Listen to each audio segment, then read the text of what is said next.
Good evening and welcome to the news at 10. His Majesty the King congratulated Japanese Prime Minister Shinzo Abe on his re-election as Prime Minister after his ruling bloc's big election win last month. During a telephone call with Abe, the King stressed Jordan's keenness to expand cooperation and strategic partnership with Japan in various fields to achieve the common interests of both countries and enhance peace and security in the region and the world. His Majesty the King visited the Royal Film Commission (RFC), where he was briefed on future programs and plans of the Commission. During his visit, the King met representatives from the Commission and Jordanian filmmakers.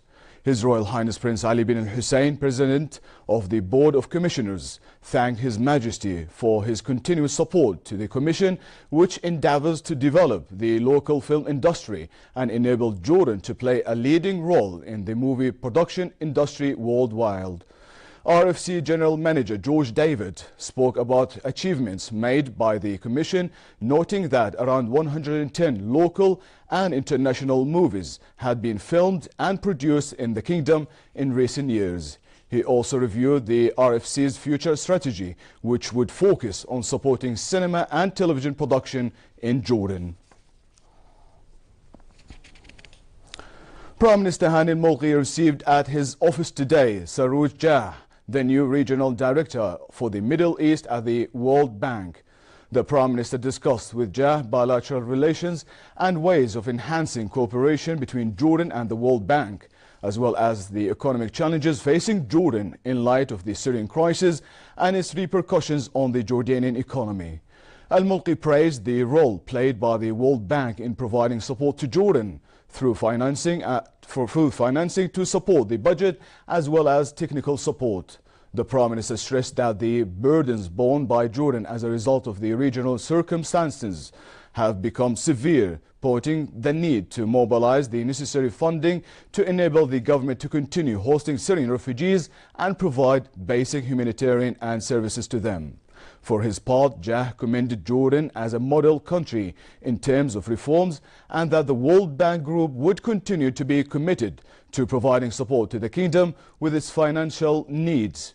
He added that Jordan is one of the largest beneficiaries of the International Finance Corporation and that its program in Jordan is the second largest in the region with investments of $1.3 billion.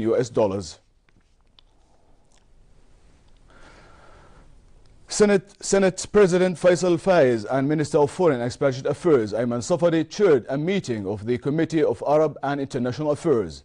Al-Faiz and Al-Safadi discussed latest developments in the region and Jordanian efforts to deal with them. Al-Faiz praised His Majesty the King's efforts to help restore security and stability to the region. Al-Safadi, for his part, briefed the Committee on Regional Developments, especially efforts exerted to relaunch Palestinian-Israeli peace negotiations, developments in Syria, and a number of issues of interest to Jordan. The meeting also discussed latest developments in the Jordanian-US-Russian talks in establishing no-flight zones in southern Syria. Senate President Faisal Faiz stressed the need to review the mechanisms in dealing with the youth, according to a strategy that addresses their minds with enlightened thought in order to strengthen their national values and loyalty to the nation. During his meeting with members of the National Forum for Awareness and Development, he said that stability and security are the key to progress and prosperity in various fields. The meeting, which comes under the title National Day for National Security and Safety, focused on various issues of importance to the homeland, internal and external challenges, and the most effective ways in dealing with them. Over to Iraq, where Iraqi forces have captured the Aqqas gas field from Daesh terrorist group. Iraqi forces launched an offensive to oust the terrorist group from the last area still under its control in Iraq on the border with Syria, where the field is located. Meanwhile, Iraq's Kurdish region said it had offered a joint Kurdish-Iraqi deployment at the strategic crossing into Turkey with the participation of US-led international forces as part of a compromise aimed at ending a standoff with Baghdad. The offer was disclosed hours after the Iraqi armed forces threatened to resume military operations against the Kurds, accusing them of delaying the handover of control of borders and taking advantages of negotiations to bolster their defenses. In sports, Juan Martín del Potro moved a step closer to sealing a place in the World Tour finals by beating Robin Haase in the Paris Masters.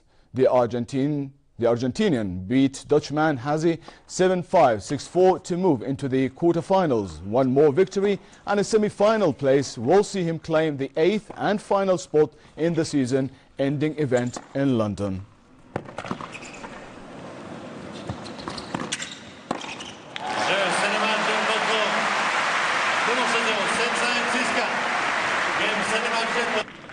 World number 39 Fernando Verdasco eliminated world number 6 Dominic Thiem at the ATP 1000 Paris Masters.